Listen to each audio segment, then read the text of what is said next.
Tato re sanah na ha. Okay, yes. We're gonna sing a song. Yes. Very beautiful.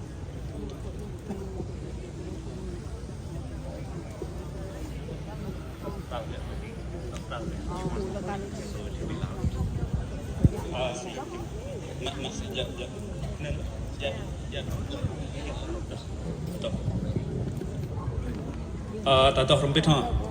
Meromploh pak tato sai jalan. Tha yang ơi tay tơ ta câu lâm bi bằng ra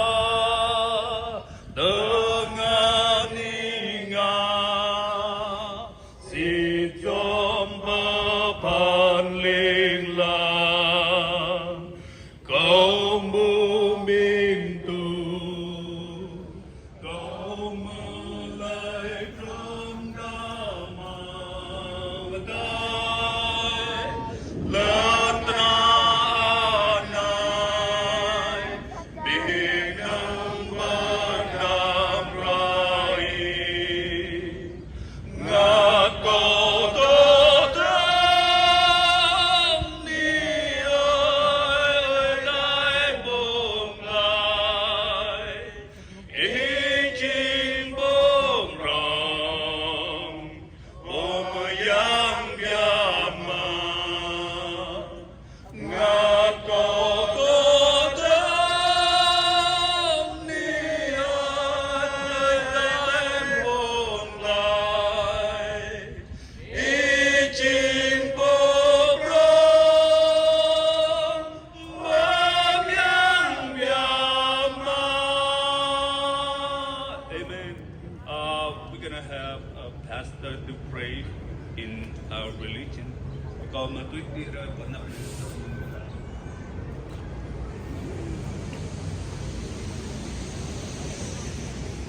Job ở đây là giàn khéo có cho chính xa đây mới cái đi quay ăn sủi giúp mới rồi đây ở đây quan tâm đi khi này cho biết có ô khơi ăn giúp mới được mà làm giang phố và làm giang phố để trong quan tâm đi khi đây trong các năm của mới thì giúp một lần ô khơi ăn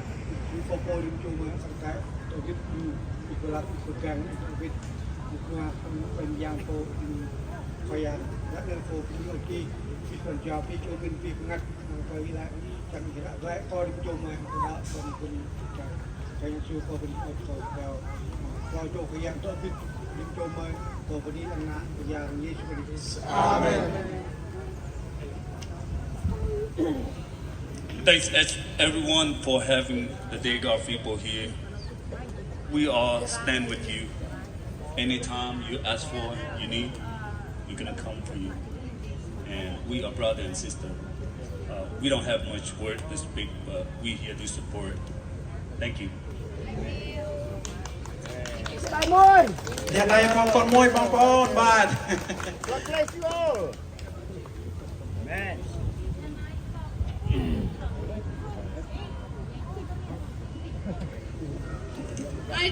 I thank all you guys come all the time. I'm happy. Thank you. Next time, please have again together. Thank you.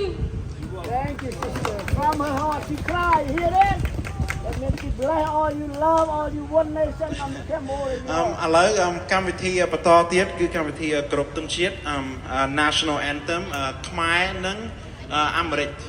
សូមបងប្អូនត្រៀមហើយនឹង DJ ណាណាសូមចាក់បទគ្រប់ទង់ជាតិខ្មែរមុនបាទ អញ្ចឹងយើងប្រុងព្រៀបគ្រប់ទង់ជាតិទាំងអស់គ្នាហើយបងប្អូនដឹងហើយរបៀបគ្រប់ទង់ជាតិខ្មែរយើងគឺយើងឈរឲ្យត្រង់ខ្លួនហើយនឹងឲ្យចាប់ផ្ដើមគ្រប់ទង់ជាតិគ្រប់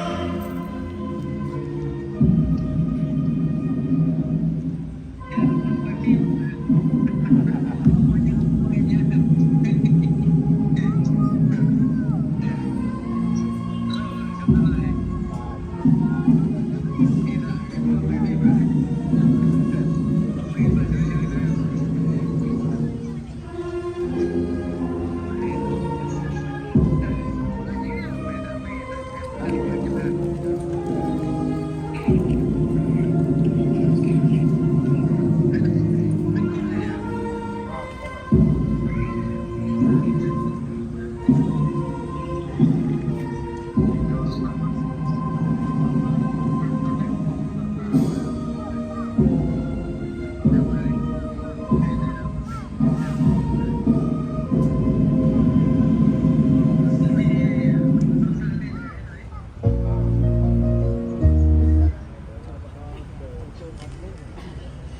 អរគុណបងប្អូនទាំងអស់គ្នាឥ